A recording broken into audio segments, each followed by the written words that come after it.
we have a slit. That this you can see, these are two pieces of a razor blade, and the sharp edges are facing each other, so that there is a small opening in between. All right, there's a small opening in between. You just take a razor blade, break in two parts, or two longer on the parallel to the longer side, and the two sharp edges, they should come in the middle, and then you can prepare this kind of a slit, an opening. And if I pass light through this opening, what my school textbook says that only in front of this opening I will have light, and then I will have shadow, right? The light will go only through this opening between the two edges. So I will have some light there, and then on the two sides it should be all dark. So then I have another kind of opening, that also let me show. On this plate, this is I believe it is a photographic plate or so. In this there are some black portions, and then there are some clean transparent type of portions of different widths, and in the bottom, in fact, there are closely spaced two openings.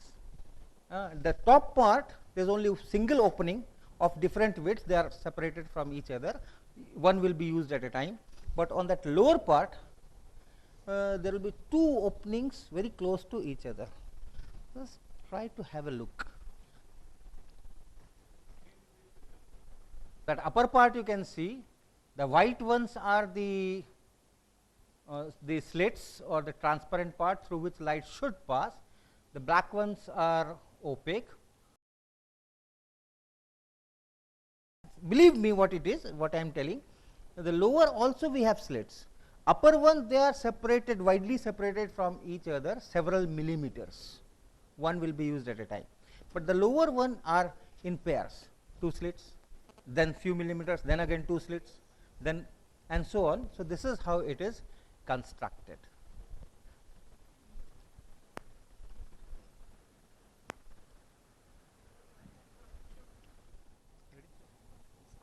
Kinds of patterns which will not go along what we have been told, that light goes on straight lines, and if there is some transparent material it goes through, and if there is some opaque material then it's just blocked. Let us take that blade. Now it's not an obstacle, it's an opening in otherwise opaque area. So if I put my light here, see what is happening. Can you see those dark regions between the bright dashes? That is the thing I want to show you. Yeah, the center is very bright, but after center you have dark, then you have bright, then again you have dark, then you have again bright, and so on. Now let me take up the double slit thing. Single slit I have already shown you with the blades. Let me try with this double slit. Yeah. Can you see it here? Okay. See it this one. And notice that center is not that bright. There are two slits close to each other, and then the laser is falling on both the slits, and then there is opaque area, and have this distinction. See, the center is not that bright, correct, and they are all equispaced. But if I do it for a single slit, this was the case. The center is much brighter and wider, and then you have small these things. So that the difference, in pattern you should note. Yeah, now we can put on the light.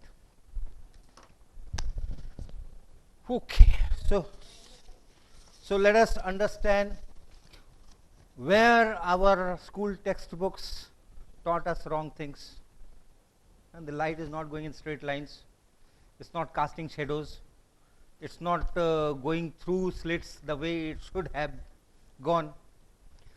So now we start with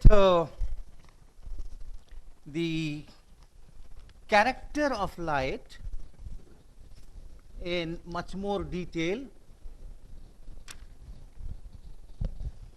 We say that light is not like particles which go in straight line if there is no force on it, Newton's law, but it's a kind of a wave. And the wave is in terms of electric field and magnetic field, right? And how much is the electric field?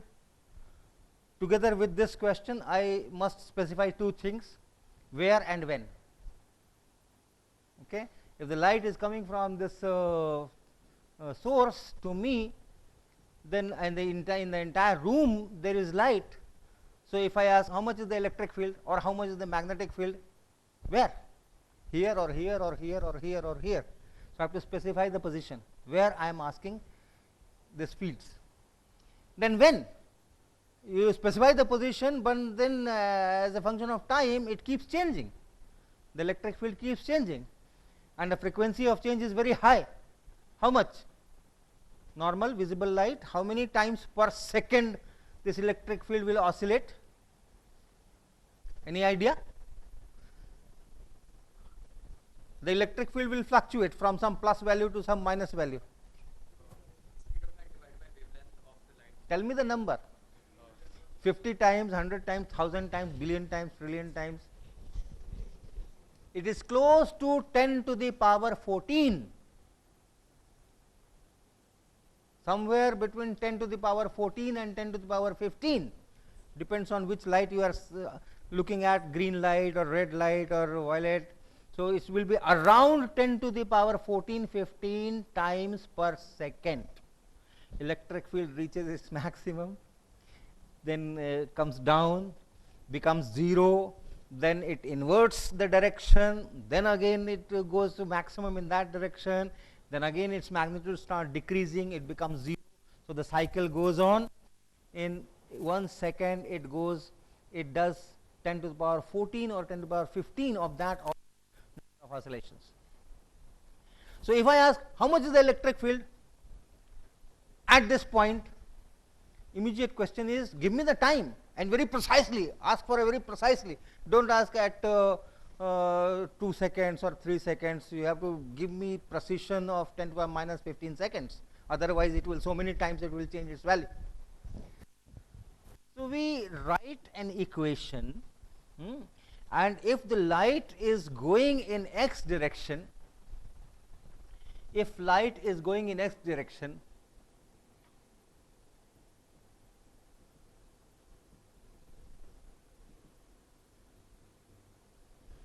then the electric field is written as some magnitude E naught, let us write, sine cosine kx minus omega t.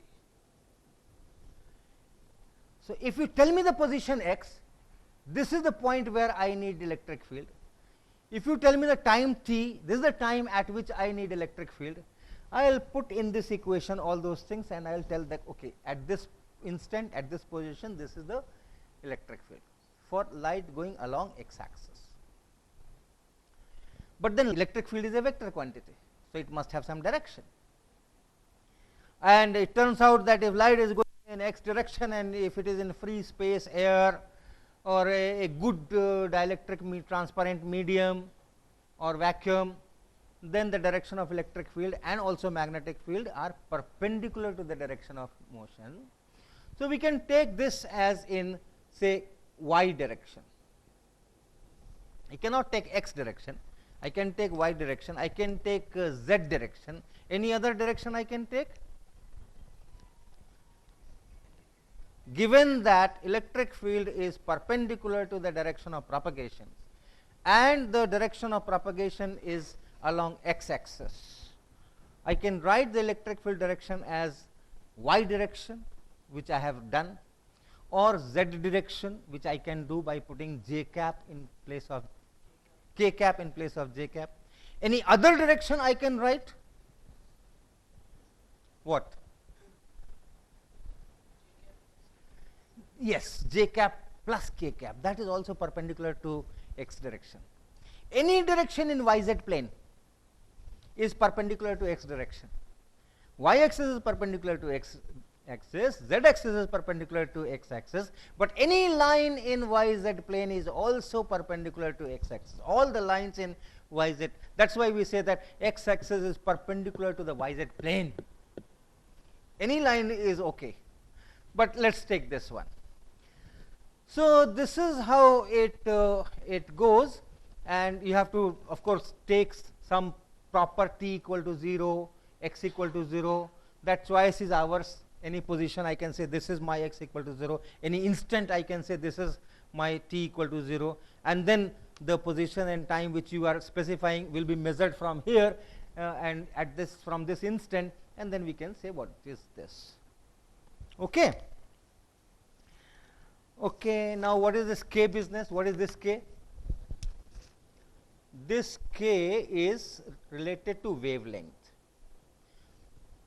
Remember, this is oscillatory sine function.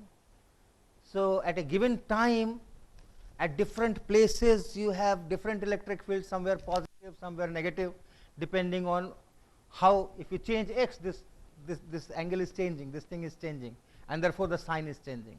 And if you keep on increasing x continuously, so it will keep on changing, and therefore this electric field will be oscillating from plus E naught to minus E naught as you go along the x axis at the same instant, right. So, the distance after which it is repeated, that is lambda, and this k is related to lambda according to that. And what is omega? Omega is 2 pi by capital T.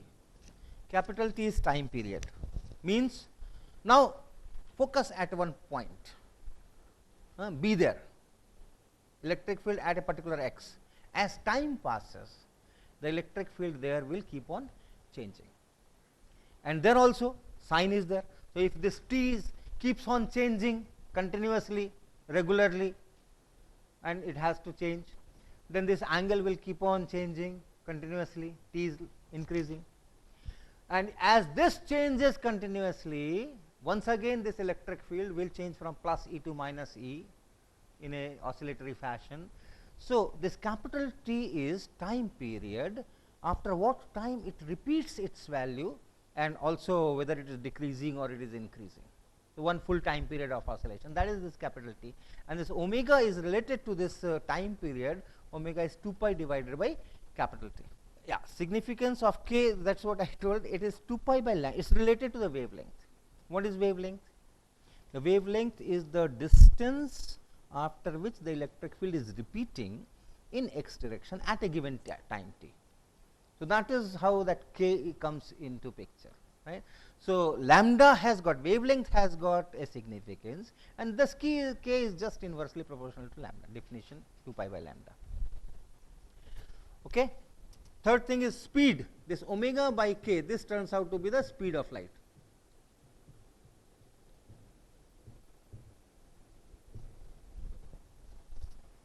Okay. Then the intensity of light is half epsilon naught E naught square c. Epsilon naught, you know, 4 pi epsilon naught. So, that same number epsilon naught. E naught is this amplitude, this E naught here. Intensity means what? If I put an area, light is falling on it perpendicularly, how much energy is falling per unit area per unit time. Okay. So, take some area and let light fall for some time delta t. How much energy has fallen? Divide by delta A, divide by delta t. That is called intensity, energy falling per unit area per unit time, that is intensity. So, it is proportional to the amplitude of electric field square. But there is one thing, that if it is not a free space, there is some obstacle or there is some opening, part of the light is obstructed and part of the light is allowed to move, then of course, this equation will not hold in its form. How to get what is transmitted on the other side? This is the problem that we have started with. I had an opening and I send a light, and then on the other side I find there is a peculiar pattern. It's a peculiar pattern. There are some specific directions are chosen by light and some are not. So I should know how to deal with this. Okay? Or if I put an obstacle, so I am allowing light from the two sides of the obstacle and then collecting it on the other side, and I again find some pattern. And if I give two openings, then it's a different kind of pattern. So I should know how to construct that later wave if there are obstacles and openings. If part of the light is allowed and part of the light is not allowed, then what happens? This equation is for the free space, right? No obstacle, no slit, no opaque things, etc. It's for the free space. Now, I just give you the recipe, and the recipe is that if look at the allowed portions of light which is allowed. Suppose this portion is allowed. So I am talking now of single slit. So originally there was a wave, and this wave was given by this kind of equation, but now you have only this much of opening. This is all opaque. So only this part is there. Part of it is obstructed. Then it says that treat each small part of this opening, whatever is opened. If it is an obstacle, on both sides you have to do the same thing. Whatever is opened, treat that as small part, small part, small part, and from each part light is going in all directions. From each part light is going in all directions. Okay. Initially light is going only in x direction, but then part of it is obstructed and part of it is opened. Now how to find what is happening on the other side of this element that I have put? For that, the recipe is, from the open part which is allowed to move further, you treat those open parts bit by bit, and from every bit you think that light is going in all directions. Okay. Then if you are asking me how much light will reach here, so from this portion light is, the one which is going in this direction is not reaching here, the one going in this direction not reaching here. So from every point you have to connect this particular point. Other things you forget, you only look at these things. There is an electric field here because of each of these individual components. Those electric fields are to be added, and then you have to get the resultant electric field, and then you have to see what is that amplitude of the resultant electric field, and then you have to see what is the intensity, right? A serious recipe, not very simple, but it works. That whatever is allowed to move further, from just looking at that element that I have put, one slit or two slits or an obstacle, a wire, whatever is allowed, what is open, from that open part you divide it small parts. From each part it is going in all directions, no more in x direction, and there is a point somewhere you are collecting the light. Okay. From all these bits you connect that. So the electric field is reaching from here, from here, from here, from here. Add all those electric field there vectorially at a particular instant. Don't add electric field at time t1 to the electric field at time t2. That is not physically meaningful. Okay. So at a given instant of time, whatever is reaching there from all these openings, that you have to add vectorially. That will be the final electric field at that point. Look at its amplitude and you get the intensity of there. When we do that, then we can explain all these patterns that you have seen. Yes. The light would sort of bend, and that is why, because it's a curved wave, it would cover more area than expected. So this is a bit different from what you're saying. So it's not different. Those are the results that you are telling me, and I am telling you the method to get those results. Okay. You are telling me that, okay, if the slit size is comparable to wavelength, then this will happen, that will happen. right? But this is the way you get to know the quantitatively what is the intensity there and what is the intensity pattern there. So it's the same thing. It's not the same thing. I am giving you see, you are giving me the destination, and I am giving you the way to reach that destination. Destination I had already shown you. This is the kind of patterns that is there. Then I should know how these things are being formed. Why there are certain places where there is no electric field. Between those two dashes you have dark. No green light is reaching there. Why it is not reaching there? On this side it is reaching, on that side it is reaching, and in between it is not reaching. Is it because the sum of the amplitude of the We will do that. That is what we are doing. That is what I am telling you. Sir, so can you consider like any wave, sort of like you can consider obstacles on both ends and there's like an infinitely open part in the middle. What I'm saying is this only applicable when you can see the two obstacles? No, this wave, any way you obstruct it. If it is a free space, fine. It's going in x direction, you know how the electric field will change with x and with time. And anywhere you are putting a screen, what is the electric field.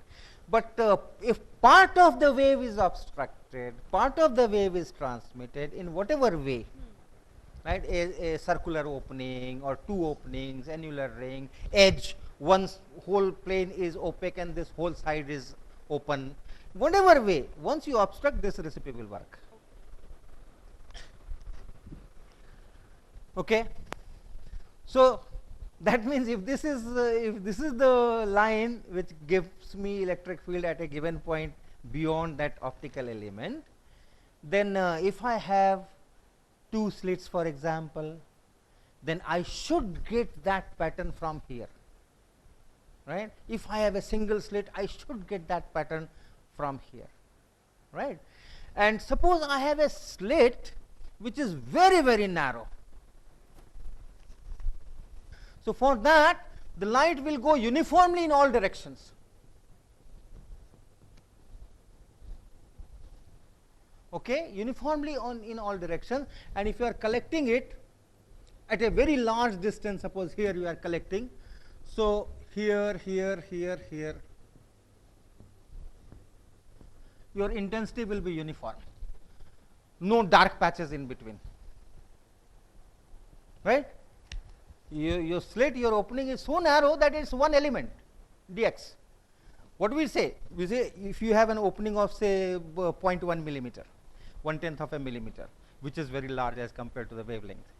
So that has to be divided in micron, micrometer, and then from each part you take what is the contribution in all directions. This is only one point. It itself is very small. Say 1 micron. Itself is very small. So no need of doing all that algebra. Your intensity will be uniform in all directions. It's just like a point source emitting light in all directions. Of course, in one half only, not on the other half. It is a slit, of course, it is a slit. And I am sending light from one side, a parallel beam from one side in x direction. Other side it is going everywhere. Okay? Yes. No. Monochromatic ray means the light does not have a mixture of different wavelengths. Monochromatic means one single wavelength. The light which you are receiving from these ordinary sources, they are having components starting from 400 nanometer wavelength to 700 nanometer wavelength.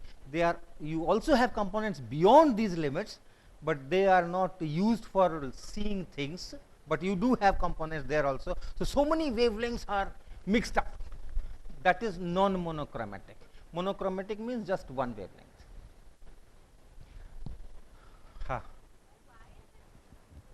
So why is it that after you obstruct a ray of light, it starts moving in different directions? What's the reason for it? Okay. Okay. Now, see, it's a very complex question, right? And it's very difficult for me to answer that also. But let's think there is no obstacle. It's going in free space. What is light? You have electric field and magnetic field. So I have electric field here fluctuating. Why should there be an electric field somewhat distance ahead? Why? What is traveling? The electric field is oscillating in y direction, magnetic field is oscillating in z direction. What is there in x direction? No particles. There are no particles. There are no particles. Newton told that there are particles.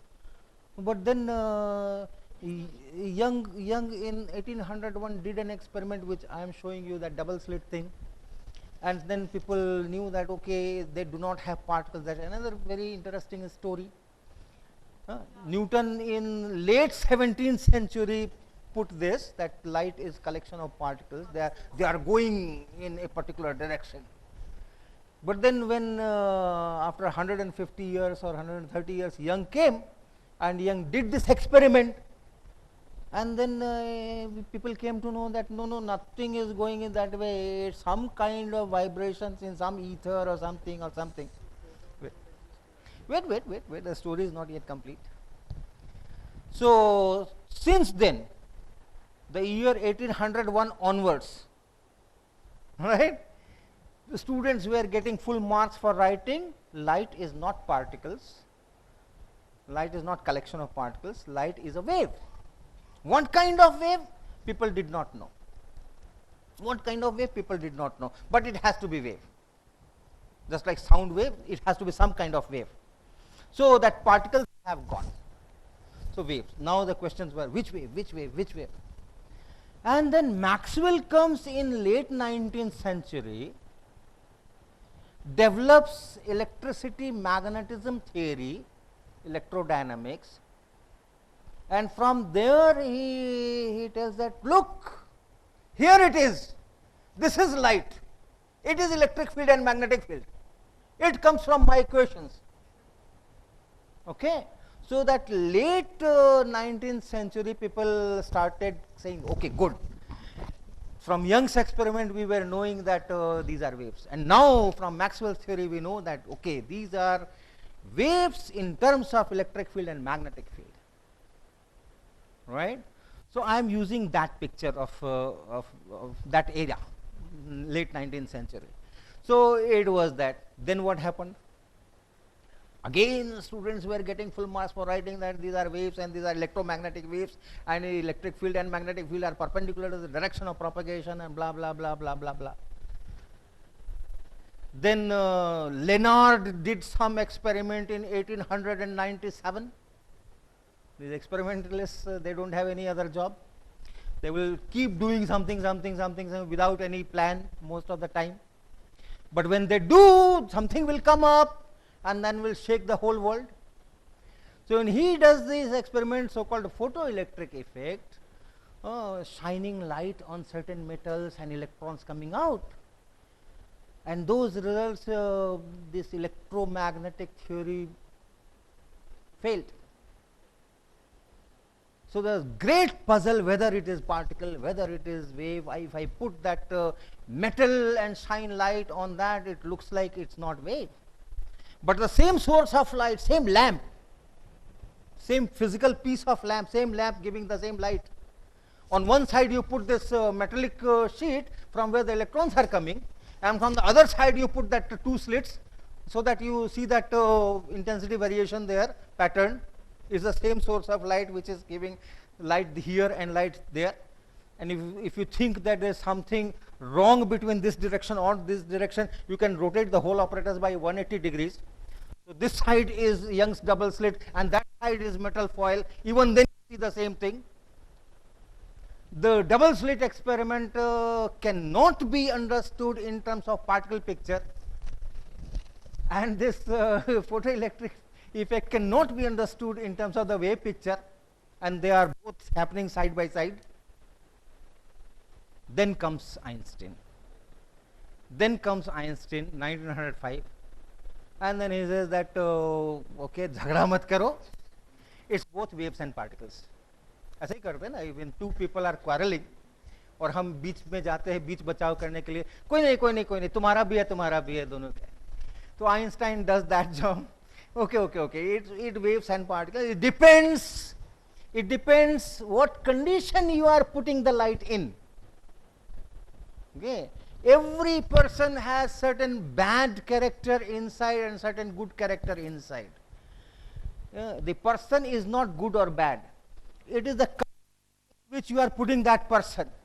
If you are putting the person in a very aggressive, people are abusing this person and this and that, he can also fire back and can show aggression and this and that. But if the same person is there in some satsang, very docile. So it's not fair to ask whether the person is good or bad. It depends on the condition the person is put in. So don't ask whether light is wave or particle. It has both of them inside it. But depending on what condition you are talking, what condition you are putting that light in, either the wave property will be there or will show up, or the particle property will show up. Now, when I am talking of this double slit, single slit, passing, etc., is the wave property that shows up. Yeah.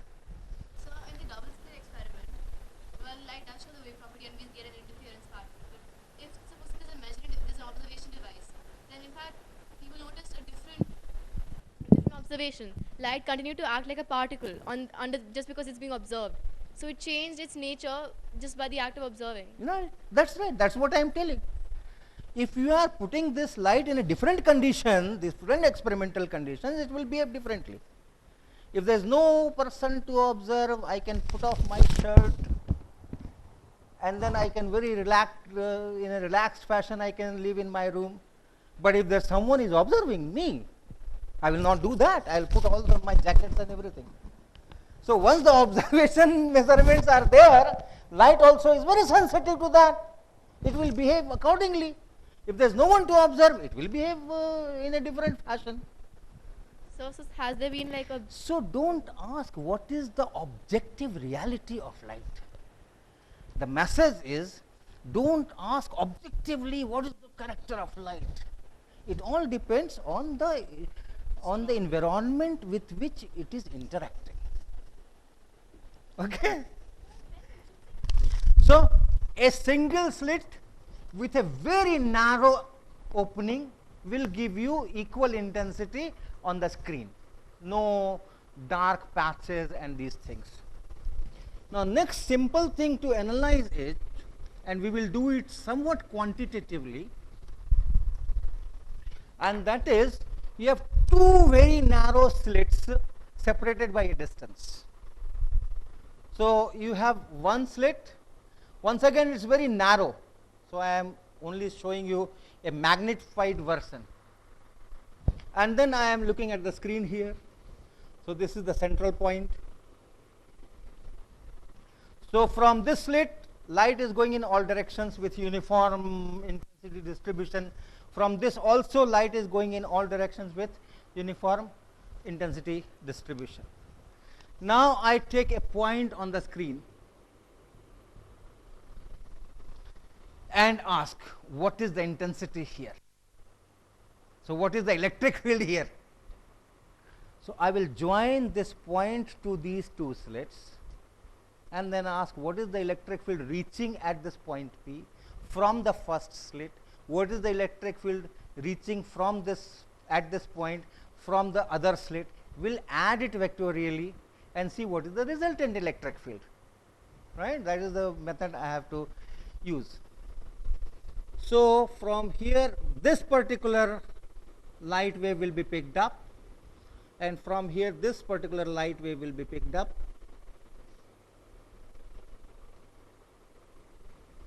and these two electric fields will be there. Why it is very difficult to draw straight lines on this board? Had it been a green board and a chalk, calcium carbonate chalk in my hand, I could have drawn much better straight lines. Friction is less here, okay? Friction is very small here, and I am not allowed to go the way I want to go. But if it is chalk, I can draw much better. So if you understand those rules, those laws, those equations of friction or whatever things you learn, and you look at what you are doing in 24 hours, there are hundreds of places where you can apply those equations, and you see that yes, nature goes according to the laws I learned in my class. And it will be very enjoyable once you start doing it, how I can holding this, and how I can sitting, how can I standing, and what else. So there are hundreds of things you can apply those things. Once you start doing that, you will really enjoy the physics. Okay, so light is coming here, light is coming here, and here it was all unobstructed and this and that. So whatever was phase here at time t, the same phase is here at time t. What does it mean? It means that if this light is written as, say, E equal to some E and some j cap and some sine kx minus omega t, right, and this is the y direction or z direction, nothing changes if you go from here to here to here to here, in this equation at least. It changes only with x, correct. So this slit to this S1 to S2, I am moving only in y direction, not in x direction. So at a given time and a given x, this angle is same, and therefore this E is same. So here and here electric field is same at a given instant. Now from here it comes up to this point, from here it comes up to this time. X1 is smaller, X2 is larger. What is here at the same time will reach point P at two different times. One has to travel a length x1, other has to travel a length x2. They are reaching at two different times. Those electric fields I cannot add. I can add the electric fields at P at the same time, coming from slit S1, coming from slit S2. Right? So if I want the electric field here at a certain time t, I want electric field at P at a certain time t from S. So let me write it E1 at P at time t from S1.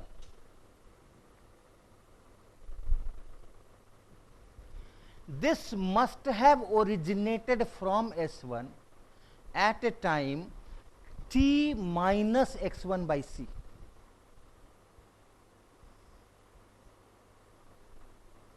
Because it takes time x1 by c to reach that point P, starting from S1 to reach that point P.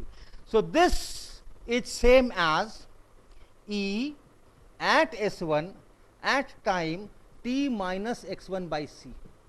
Whatever is here at this time, whatever he is at S1 at this time, the same thing will reach point P. It will travel a distance x1 in time x1 by c, and it will reach there.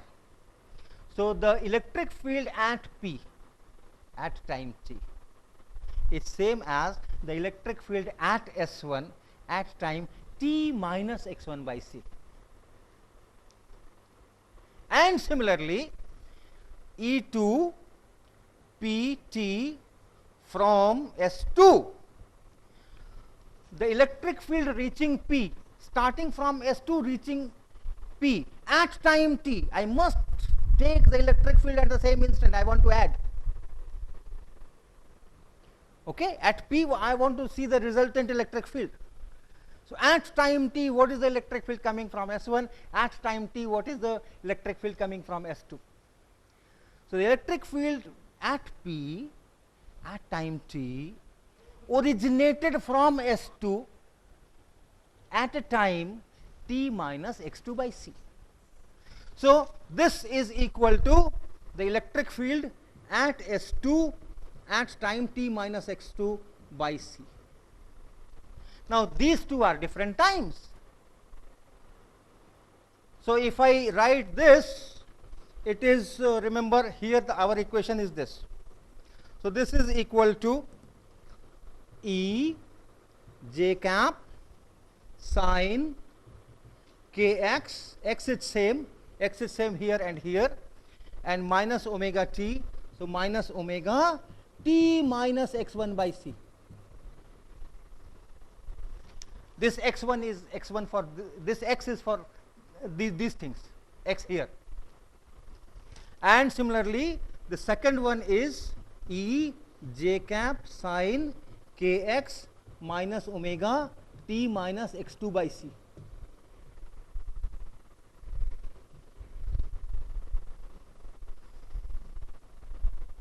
So, the electric field E at point P at time t is equal to, now I am taking the resultant electric field, is equal to E j cap and then sine kx minus omega t and plus omega x1 by c.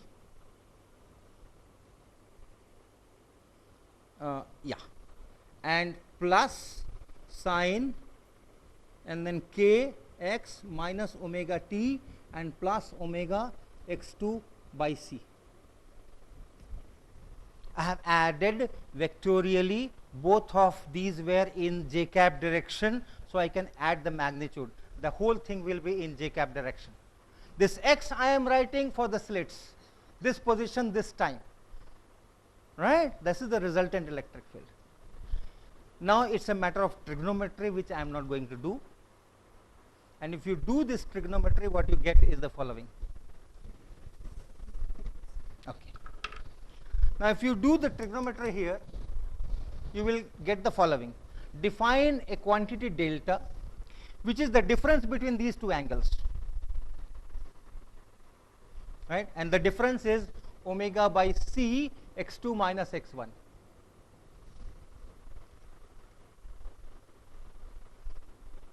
Right? You just look at this angle and this angle. The difference is just omega by c common x2 and minus x1. That is the difference. We call it phase difference between the two waves reaching P. This quantity is called phase difference. This angle itself is called phase. So, phase difference between the two waves reaching P at time t, or and see, this is independent of time. The time does not come here. This is at time t, but then the time does not come here in this delta. So, the phase difference remains the same. So, if you define it that way, then it turns out your final, this EPT is equal to, okay, let me write some E naught. Did I write E naught earlier? No. Some E naught and then j cap, and this will be sine of kx minus omega t and some other number which will be in terms of all these quantities. Sir, in book nowhere they mention why this phase constant is constant, why it is 0. Actually, none of the book mention this, what you are teaching right now. In fact, I also understood now. I used to say that, you know, this is a by law, by this, but why this is 0 or constant, no book explain this. What is 0? I mean, either phase is constant or they do reach with phase difference remains phase constant. difference. They never At a given explain. P, phase difference Yeah, remains they constant. just define and they proceed like. Normally what people do in books, they will say this is x1, this is x2. So, there is a path difference. There is a path difference, it has to travel greater path, and therefore, the phase is different. Yes, if it goes a distance x, there is some phase. If it goes x plus delta x, there is some. But it is not that it is going smaller path, so the phase has advanced by a smaller distance, smaller number. It has gone longer path, so the phase has advanced by a higher quantity. No. In fact, they are reaching at different times, you cannot combine. What started from here at the same time will never reach there at the same time. You cannot say that, okay, This wave has gone smaller distance, so there is a smaller phase advance, and this is a longer distance, so there is a longer phase advance, and therefore there is a difference. That phase difference, I am not interested. This is the phase at time t and phase t1 and phase at time t2. What do I do with that? So I have to make sure that I am adding the two electric fields at the same time. If star 1 has a temperature of 4000 degree and star 2 has a surface temperature of 5000 degree, I cannot add them and say that okay, the resultant temperature is 9000 degrees. Nothing is at 9000 degrees. There are two different positions. Similarly, they had electric field at two different times. How can I add that? All right.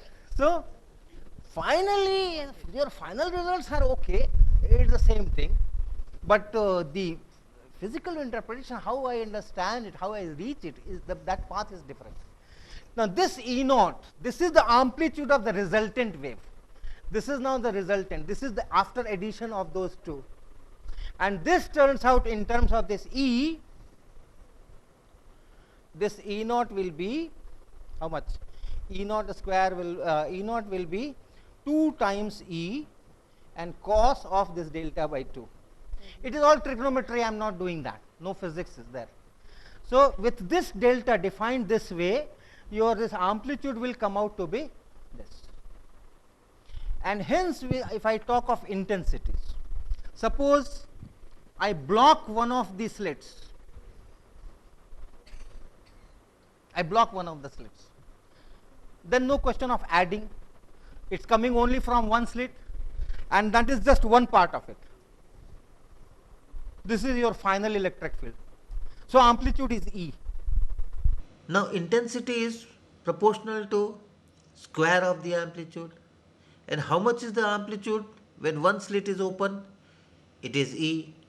How much is the amplitude when both the slits are open? It is E naught. And what is the relation? E naught is 2E cos delta by 2. So square both the sides, and remember that E naught square is proportional to the intensity when both the slits are open. E square is proportional to the intensity when only one slit is open, and therefore when you square this equation and write in terms of intensity, it becomes I naught equal to 4I cos square delta by 2. It does not match with what is given in the books. So let me switch. When one slit is open, let us take the intensity as I naught, and when both the slits are open, let us take it as I. So that you have I equal to 4I naught cos square delta by 2 as given in the books. Once again the diagram, my two narrow slits, and then at a large distance I have this screen. This is S1, this is S2, this is a central point. Remember, delta is k times x2 minus x1, or 2 pi by lambda times x2 minus x1. At this central point, which is symmetrical, equidistant from S1 and S2, x1 is equal to x2, delta is 0. And if delta is 0, cos square delta by 2 is 1, and I is 4 times I naught. Here I is 4 times I naught. Block one slit, it is I naught. Allow only the upper slit. Block the upper slit, allow only the lower slit, it is I naught. Allow both the slits, it is 4 times I naught. That is constructive interference. As you look at the points which are away from the central point on the screen, the difference between S1 and S2 will start appearing. It was 0 at the central point, but now it will increase slowly. Continuously you go up, it will increase, at a certain point this x2 minus x1 will become lambda by 2. It's continuously increasing from 0. So if you are using 400 nanometer light, at a certain point on the screen, x2 minus x1 will become 200 nanometers. At that point, this will be lambda by 2. So it will be what? It will be pi. And if delta is pi, this will be pi by 2. And cos of pi by 2 is 0. So at that point, no light will reach. That is destructive interference. You go up, delta will further increase. From pi, it will increase to some other value, so that this will no more be pi by 2. Cos delta by 2 will no more be 0. So again, intensity will start appearing. And at a certain point, delta will become 2 pi. Delta by 2 will become pi. Cos of pi is minus 1. And cos square of pi is again plus 1. So again 4 I naught. So you will have 4 I naught, then 0, then again 4 I naught, again 0, again 4. And they are all equidistant. These are all 4 I naught points.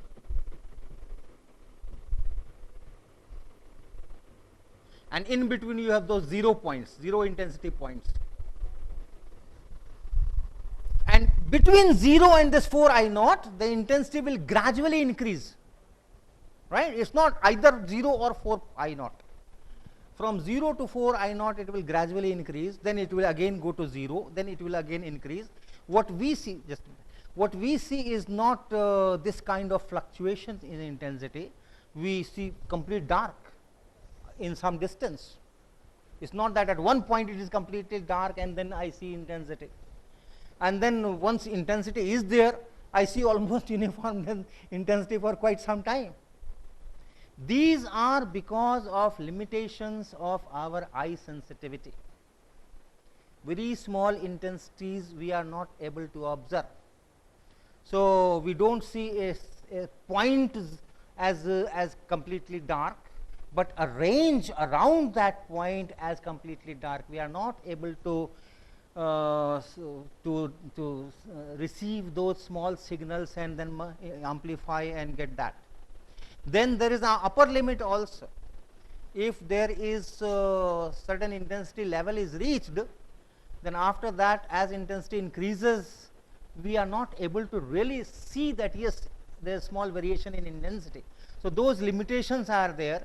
One can record the electric field amplitude using good electronic sensors, and then one can see that yes, it goes like that. Okay? Yes. Questions? So you could prove this mathematically, but how do we theoretically prove it? How do you explain it? Theoretically, I told you what I have done. It's mathematics. Yeah, mathematics. But before I told you at what point I deviated. I said that now it's all trigonometry, no physics in it. But before that, it was all physics. This expression has come from the physical phenomena, that your single narrow slit is giving intensity in all directions uniformly distributed, and then you have two of them, and then the electric field here must be sum of these two electric fields there. Vectorially you have to add. All this is physics. Okay, and then now I am calculating how much is the intensity. I cannot do away with mathematics, right? If I have to do physics, I cannot do away with mathematics, but the physical phenomena I must understand first, and then I should do the proper mathematics to get the quantitative result.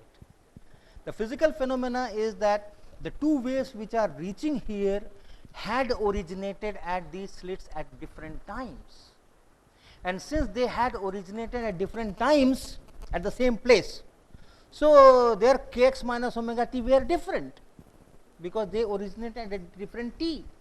And if they are different, and then there will be situations when one is giving me electric field in this direction, other is giving me in this direction.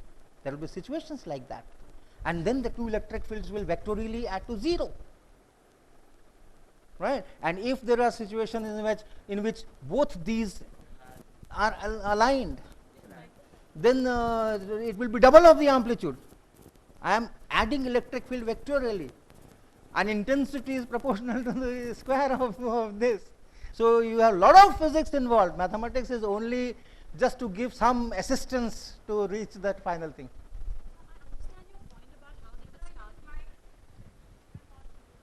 I understand what you were saying about how because x2 is greater than x1, we'll take different amounts of time. But why are we calculating it as t minus x1 upon c and t minus x2 upon c? Okay. Okay.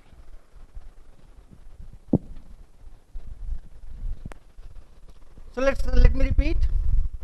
I have these two sources.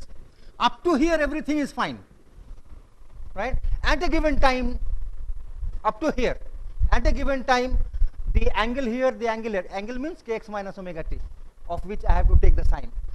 That angle here is same, because kx minus omega t does not depend on y. X is same for both the slits, and at the same time t I am talking. So at any given time, this phase or this angle is same as this angle. Okay, but I am not interested in that. What I am interested in, what is the electric field which is coming from here, and what is the electric field which is coming from here. But then I know about these things certainly. Here I know that it is going at sine kx minus omega t. So give me time, give me x, I will tell what is the electric field.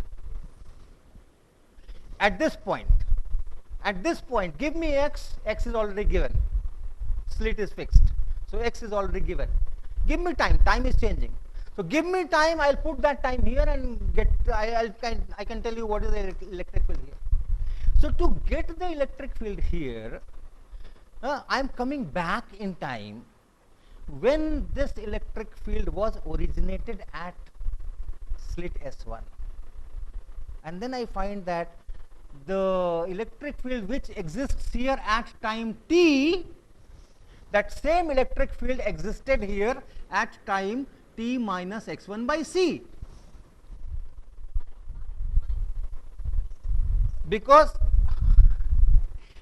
light takes a finite time to reach from S1 to P. The distance of S1 to P is x1 and the speed of light is c. So it will take a time x1 by c to start from S1 and reach P. Correct, correct. So I am interested in the electric field at point P at time t. Now this same electric field was originated at S1 or started from S1 at an earlier time. How much earlier? It had traveled a distance x1 at a speed c, so x1 by c earlier. So there it was at time t minus x1 by c. Now my question is, at S1, what is the electric field at time t minus x1 by c? Now I have a formula that at S1 and S2, the electric field at position x, of course x is fixed, and at time t is sine kx minus omega t. So in place of t, I put t minus x1 by c, and I get the electric field there at that earlier time. Same thing I do for electric field reaching P at time t, but originated from S2. For that, this time is different. But it is S1, S2 is the same formula will work, kx minus omega t. Only thing I have to put proper value of time. So I put the proper value of time t minus x2 by c.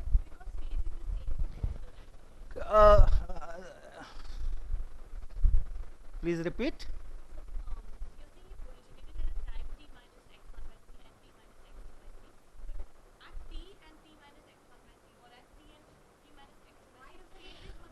She is asking the phase at S1 at time t minus x1 by c, is it the same as the phase at P at time t? Okay. When we say the wave is moving with a speed c, that is precisely the meaning. Whatever, if the crust is here, if the electric field is maximum here, right, and in time t, the wave has traveled a distance ct, that means this crust has reached there. So if this is crest, that is crest. Okay.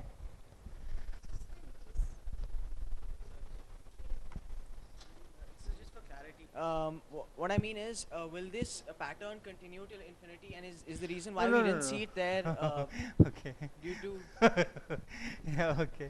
See, one thing is I am using a plane screen, and if you are using a plane screen, then the distances themselves are different, and if it is diverging, the intensity will go down as a function of distance 1 by r square, etc.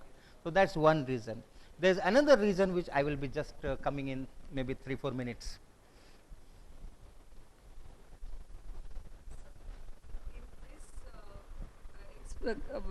Way of explaining, where does the coherence of sources come into? I'll come. That is what I told. In 3-4 minutes perhaps I will be talking of that. Okay, right?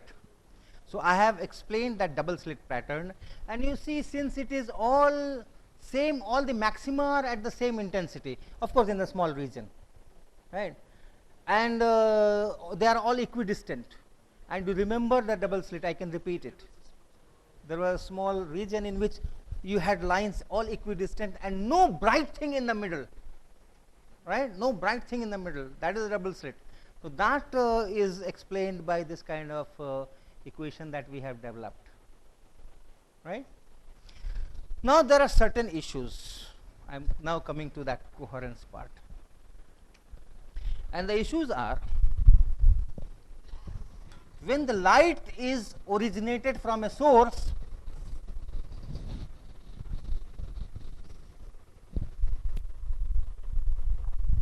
that it is because, generally it is because of some group of atoms de-exciting from a higher state to a lower state, correct?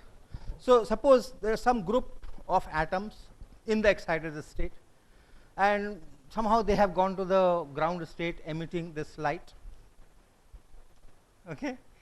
But then this group of atoms can emit only a finite amount of light, a finite energy of the light, and that finite energy cannot go for maybe 1 kilometers. If you have a wave in 1 kilometer, E equal to E naught sine kx minus omega t, and intensity is that much, you can calculate energy density and so on and so forth.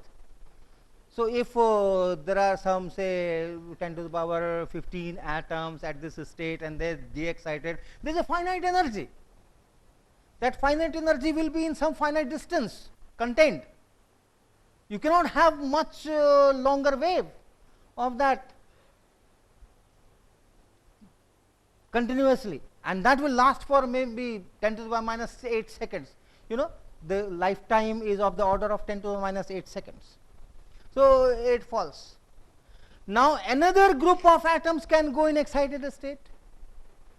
Of course, when you are continuously heating the gas or heating something, so that light continuously comes. If your bulb is there, filament bulb is there, or some ionization is there, so you are supplying, you are making them go to excited state, and then they are coming back.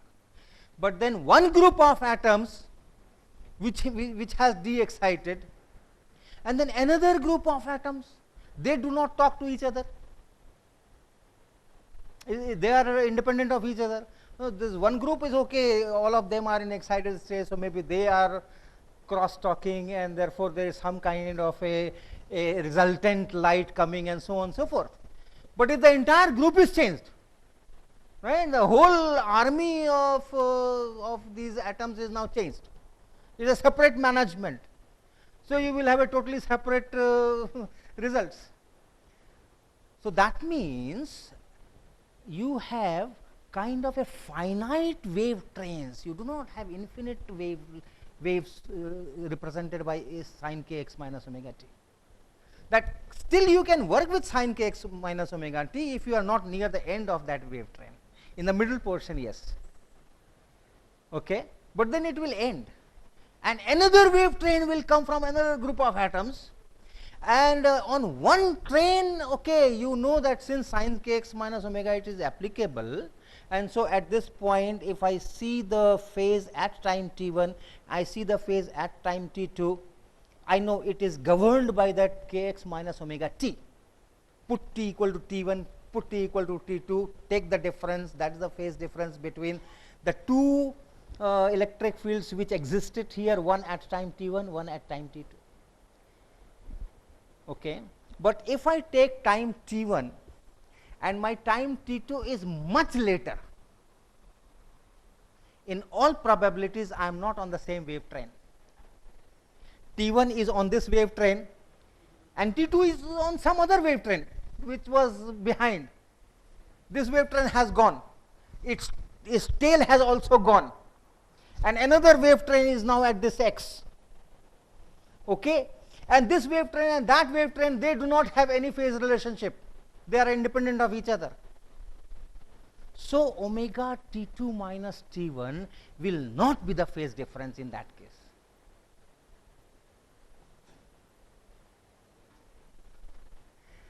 Right? Similarly, at a particular time t, at a particular instant, you take 2 points x1, x2, and you think that, okay, I put x equal to x1, phase is kx1 minus omega t, and if I put x equal to x2 at the same time t, the phase should be kx2 minus omega t, and the difference should be k into x2 minus x1.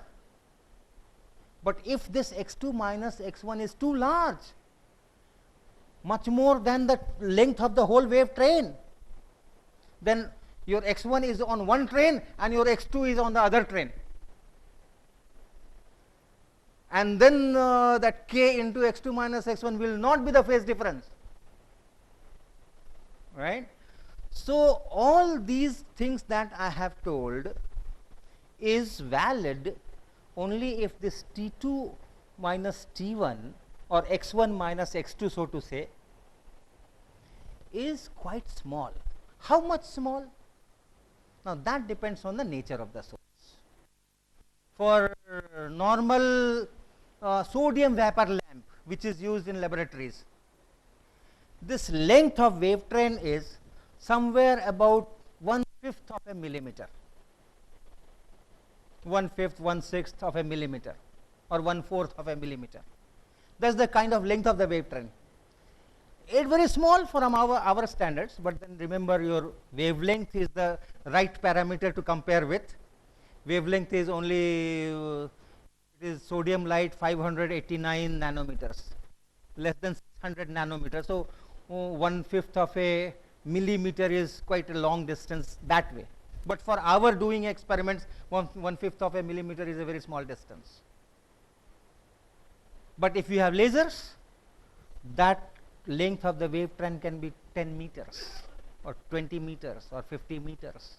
So it depends on the source. Right? But keep in mind, if you take your double slit, or even that double slit is here, and you had asked the question, what does it extend up to infinity?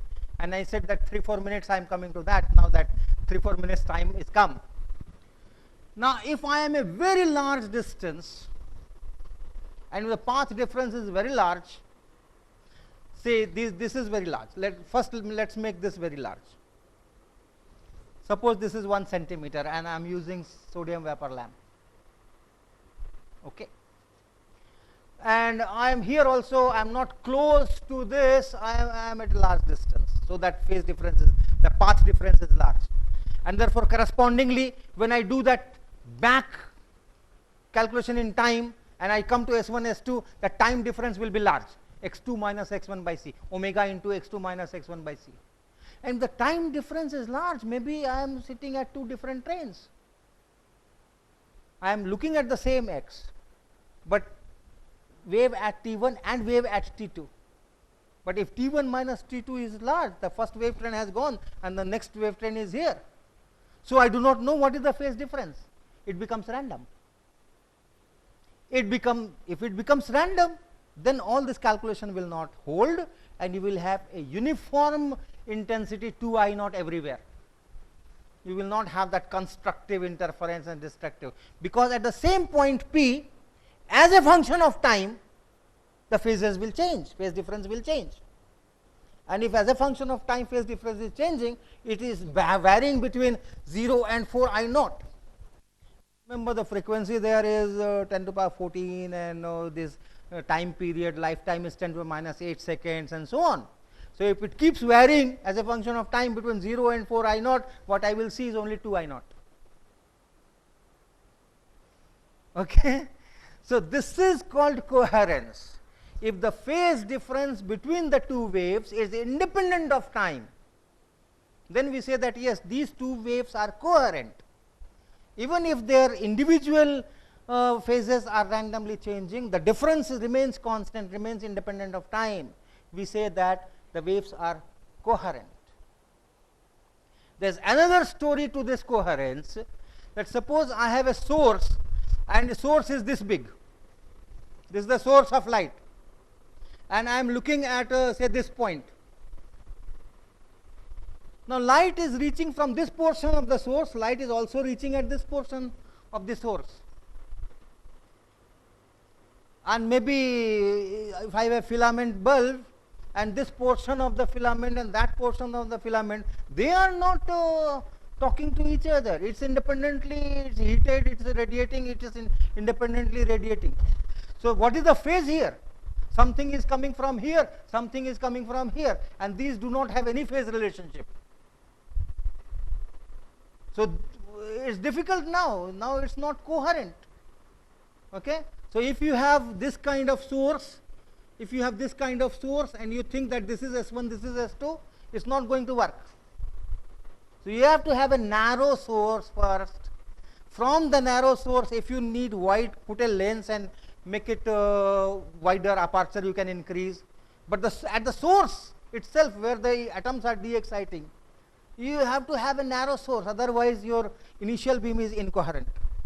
These things will come.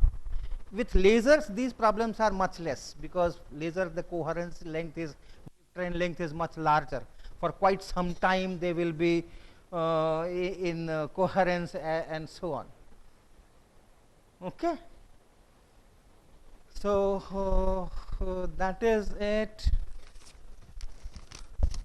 Okay, that single slit thing, I talked about a very narrow slit, so that I don't have to do that bit by bit addition and so on. But if it is slightly wider slit, so if you have this kind and then you are looking at the intensity here, then you should take care from here, take contribution from here, here, here, here. I had shown you to some extent, leaving out some trigonometry, that if you just add 2, what happens? Now you have to add many, right? You take dx, dx, dx, dx and integrate over this. It's not countable 1 or 2 or 3 or 4. It's a continuous opening, but then opening is large enough. So you have to take some element of this slit, and from this element you see how much is the intensity here, electric field, and not intensity, electric field at this point P at time t. Same calculation, right? Same calculation. For this you ask what was the electric field here at an earlier time, and that time will depend where you are. So if this distance is x and this is dx, then that time will depend on this x, where you are. And then after writing, you integrate over x, going x equal to 0 to x equal to the width of that slit, and then do the integration and you find the intensity here. If there were just 2, I just added sine kx minus omega t, sine kx, whatever, there's just 2 where we just added trigonometry. Now it's a continuous opening, and I have to take this contribution from here, here, here, here, here. So you know the method. You have to take a small element, write its contribution, and then integrate. When you do that integration, your result is the following. Your I is equal to, intensity is equal to some I naught. There's only one slit, so don't compare that I naught and this I naught. Some I naught, and then it is sine square beta by beta square. And beta is pi by lambda and B sine theta or D sine theta. B is that width. B is the total width of this slit. And what is theta? Theta is this angle. So theta decides P. At what point you want intensity? Join that to the center, and with this x direction, see what is the angle. So this theta, this P, 1-to-1 relation. For each P, you just join and see what is this theta. So if I want to know the electric field at P, I find theta from here, first thing. Then I find beta from here. Lambda is the wavelength of the light.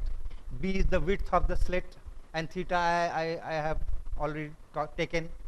Then I get this beta.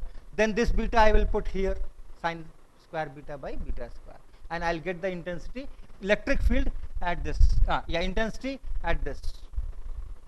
And then you vary theta, go up, go down, and this and that, and this. This, if you plot as a function of theta or sine theta, it turns out that your intensity will be like this.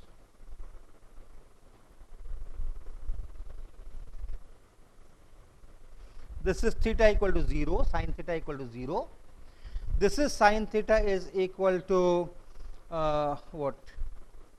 Lambda by b, 2 times lambda by b. Similarly here minus lambda by b, and so on. These are all mathematics you can do, no physics. Once I know that I have to integrate, the physics is done, and after do the integration and then this plotting business, you get this type of pattern. So the first one is very intense, central maximum is very intense, and after that it is very weak. Correspondingly, it's very weak. Actually, it is 5%. The first one is 5% of the central one. But once again, my eyes are not that sensitive for even higher range or lower range of intensity. So I cannot see whether it is 20 times or what. But here it is. Now width is here, say this first one here to here, this minimum to this minimum. It is 2 times lambda by b. But next, this minimum to that minimum, it is only lambda by b.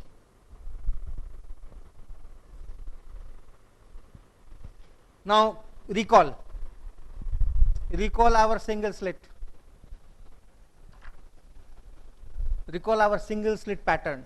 The central one was wide and the other one were short. This is it.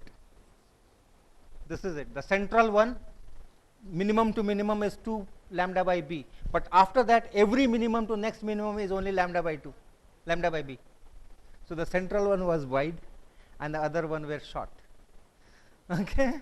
Whereas if it is double slit, you have everything cos square delta by 2.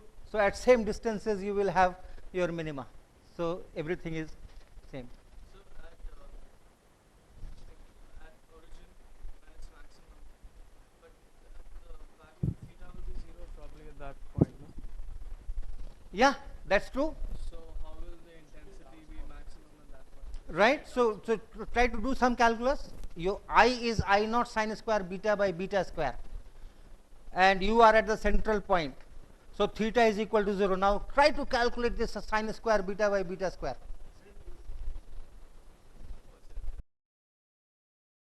It's infinity. Denominator is 0. It is 0 by 0, right? It is 0 by 0.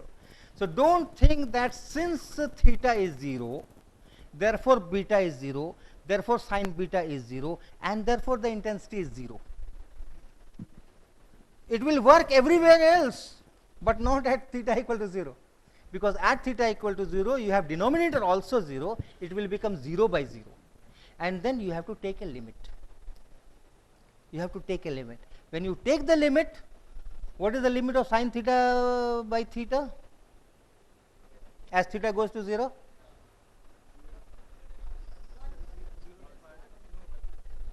Sine theta by theta as theta goes to 0? 1. So this 0 by 0 will become 1 or something like that.